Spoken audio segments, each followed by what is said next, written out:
నిదురలో నీ కల చూసి తుళ్ళిపడిన ఎదకి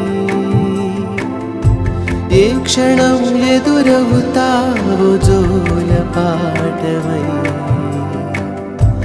ఆకలని అడగక ముందే నోటి ముద్ద నువ్వై ఏ కథలు వినిపిస్తావో జాబిలమ్మ